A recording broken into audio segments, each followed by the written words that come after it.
Please open in your learning workbook to page 168 and read along as we learn together.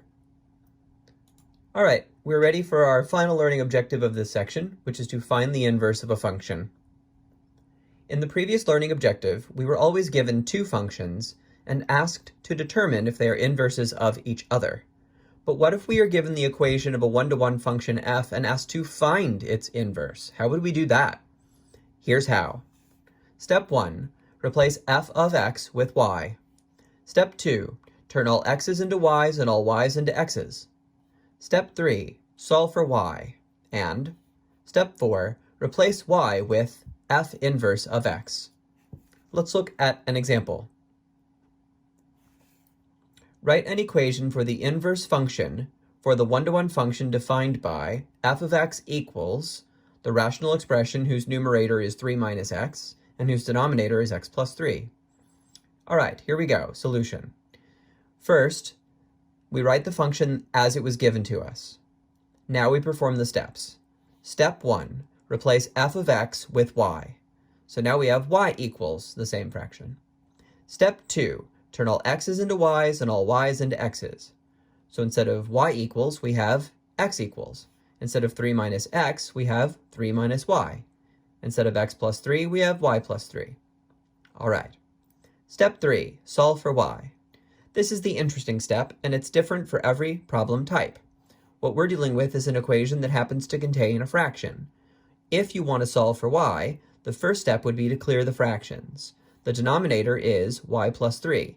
So if you multiply both sides by y plus 3, on the left you would have the x times the y plus 3.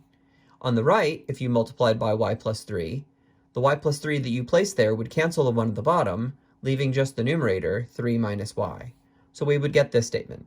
X times the sum y plus 3 equals 3 minus y. Next, distribute. Distribute the x to the y plus 3. It gives you xy plus 3x equals 3 minus y. Now, remember your learning objectives from earlier this semester. Whenever you're given an equation that contains more than one variable, if you are asked to solve for one of those variables, then collect all terms that contain that variable on one side and all terms that do not contain that variable on the other. And remember that when a term changes sides, it changes signs. All right, so any term with a y, we're going to keep on the left-hand side. So this xy is fine where it is. But this 3x does not have a y. It moves to the other side where it becomes negative. This subtract y belongs on the left side, and when it changes signs, it changes sides, it changes signs, so it becomes a plus y on the left. And this 3 can stay where it is. So we get xy plus y equals 3 minus 3x. Now remember, our ultimate goal here is to get y equals. We want there to be just one y symbol. Right now, we have two y symbols. How do you go from 2 to 1? Factor. Factor out the y. So if you factor out a y from xy plus y, what do you get? Y times the sum x plus 1. You can always check that with the distributive property to make sure you did it correctly. Okay, so now we have y times the sum x plus 1 equals 3 minus 3x. What's the x plus 1 doing to the y? Multiplying. How do we get the y alone? Divide. Divide both sides by x plus 1, and then you'll get the following result. Y equals 3 minus 3x, all divided by x plus 1. We've now completed step 3. We have solved for y. We're ready for step 4. Replace y with f inverse of x.